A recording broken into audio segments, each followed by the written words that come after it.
आज अमावस माता की कथा सुनेंगे। राधे राधे दोस्तों। कहते हैं कि अमावस्या के दिन अगर अमावस माता की कथा सुनते हैं तो बहुत ही पुण्य की प्राप्ति होती है। पौराणिक कथा के अनुसार एक गांव में सास और बहू अकेले रहते थे और उनका बेटा विदेश में कमाने के लिए गया हुआ था। सास और बहू बहुत प्रेम से रहते, दोनों एक दूसरे की देखभाल भी करते थे। एक दिन बहू ने खाना नहीं खाया। तब सास बहू से पूछने लगी, बेटा आज तुमने खाना क्यों नहीं खाया? तब बहू सासू माँ से कहती है कि आज मेरा अमावस माता का व्रत है, इसलिए मैंने खाना नहीं खाया। तब सास ने कहा कि बहू, यह व्रत क्या होता है और इस व्रत को करने से क्या फल मिलता है, मुझे भी समझाओ। तब बहू कहने लगी कि सासू माँ, अमावस माता का व्रत करने से बहुत पूर्ण फल मिलता है। घर में अन्न धन बना रहता है, सुख शांति बनी रहती है और अटल सुहाग मिलता है, पुत्र की प्राप्ति होती है। इसी तरह से 3 बनौती अमावस माता का व्रत भी रखा सकता है। इस व्रत में हर वर्ष अलग अलग खाना खाया जाता है और विष्णु भगवान के मंदिर में चढ़ावा चढ़ाया जाता है या फिर किसी ब्राह्मण को दान दक्षिणा दी जाती है। इस व्रत से पहले साल शक्कर कर घी और चावल से बना खाया जाता है। पहले साल व्रत पूर्ण होने के बाद ये 1.25 किलो चावल और 1 कटोरी घी और 1 कटोरी शक्कर का दान किसी ब्राह्मण को, देवता को दान में दिया जाता है। दूसरी साल जौ और शक्कर घी से बना खाना खाया जाता है। इसी तरह जब दूसरे साल का व्रत पूर्ण हो जाए तब 1.25 किलो चावल, 1 कटोरी घी और 1 कटोरी शक्कर किसी मंदिर में चढ़ाया जाता है या किसी ब्राह्मण को दान देना चाहिए। तब आधा किलो तिल, गुड़ और 1 कटोरी किसी मंदिर में चढ़ाया जाता है, ब्राह्मण को दान दिया जाता है। इससे सासू माँ 3 पनौती अमावस का व्रत कहा जाता है। फिर बहू बताने लगी कि माँ जी, इस व्रत का संकल्प लेने के बाद इसे पूरा करना जरूरी होता है। अगर पूरा नहीं कर सकते तब घर परिवार में झगड़ा और घर में अशांति हो जाती है। तब सासू माँ कहने लगी कि बहू, मेरी तो उम्र हो गई है, लेकिन तुम यह व्रत जरूर करना।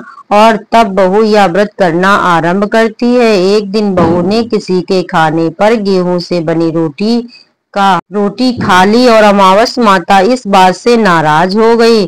सासू और बहू कभी बहुत प्रेम से रहती थी, अब उन दोनों में झगड़ा होने लगा। सभी गांव वाले भी हैरान हो गए कि में यह सब क्या हो रहा है। तब से हमारे घर की लक्ष्मी चली गई, तुम हमारे लिए बिल्कुल शुभ नहीं हो। तब बहू ने कहा, माँ जी, आपके घर की लक्ष्मी चली गई है तो मुझे बताओ कि कहाँ मिलेगी, मैं लक्ष्मी जी को लेकर आऊंगी। तब सासू माँ कहने लगी, बहू, लक्ष्मी तुम्हें समुद्र के बीच में भगवान विष्णु के पैर दबाते हुए मिलेंगी। तब बहू यह कहकर चली जाती है कि माँ जी, अब तो मैं लक्ष्मी जी को लेकर ही आऊंगी, नहीं तो मैं इस घर में पर नहीं पैर रखूंगी। ऐसा कहकर बहू लक्ष्मी जी की खोज में चली गई।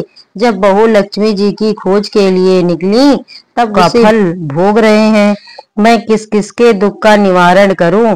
तब माता लक्ष्मी भगवान श्री हरि से विनती करने लगी, कहने लगी कि ये भूखी प्यासी है, अगर इसे ऐसे जंगल में छोड़ दिया जाए तो जंगली जानवरों से खा डालेंगे।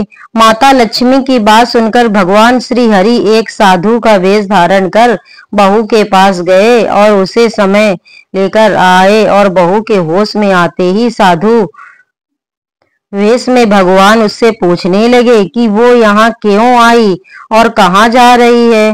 तब बहू ने सारी बात बता दी। उसकी बात सुनकर भगवान श्री हरि और माता लक्ष्मी प्रकट हो गए। उनके साथ साथ प्रकट हुए अमावस माता भी बहू यह सब देखकर उनके चरणों में गिरकर उन्हें प्रणाम करने लगी।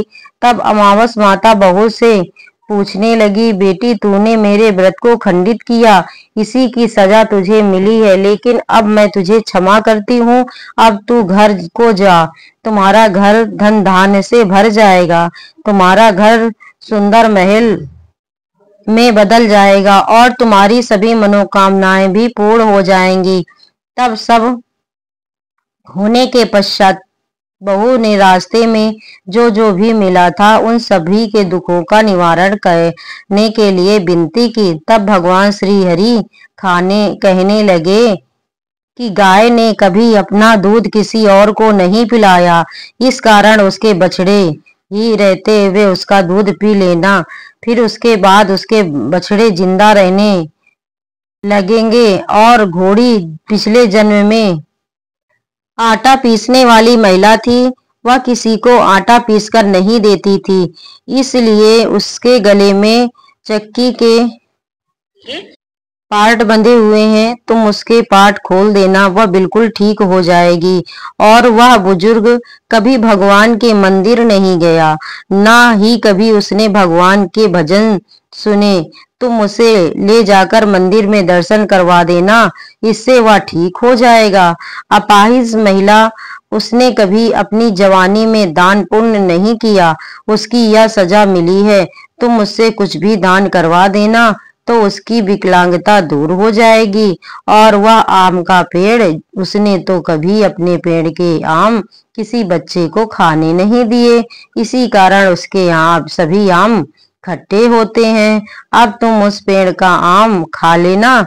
यानी जेठानी थी, वह हमेशा आपस में झगड़ा करती रहती थी, इसीलिए उनका पानी तलई का गंदा होता है, और उसका पानी तुम पी लेना तो वो तलाई भी शुद्ध हो जाएगी, फिर उस तलई का पानी सभी पीने लगेंगे।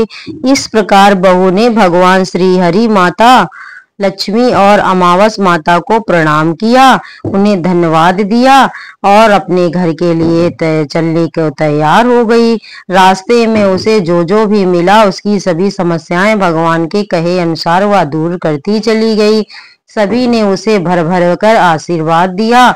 घर पहुंचते ही उसका टूटा फूटा घर एक सुंदर महल में बदल गया। उसके घर में धन धान के भंडार भर गए।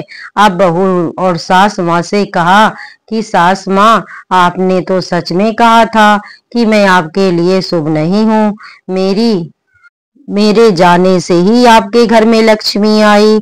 अब आप यहाँ रहें, मैं अब जा रही हूँ। तब सास ने कहा, बेटी यह सब तुम्हारी अमावस माता के व्रत करने का फल ही है, हमें मिला है, तुम यहीं पर रहो, अब तुम यहाँ से कहीं नहीं। इस प्रकार सास और बहू प्रसन्नता पूर्वक खुशी खुशी रहने लगी।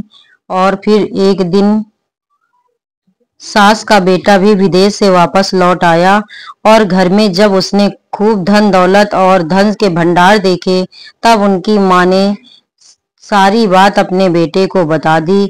इस प्रकार वह लोग खुशी खुशी रहने लगे और तीनों मिलकर अमावस माता के व्रत रखना प्रारंभ कर दिए। ये अमावस माता की जय।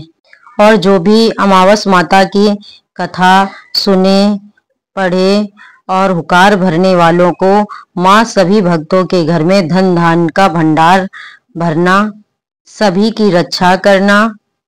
अगर आपको अमावस माता की कथा अच्छी लगी तो प्लीज लाइक और सब्सक्राइब अवश्य करना। आपके प्यार और सपोर्ट की मुझे बहुत ही आवश्यकता है। धन्यवाद दोस्तों।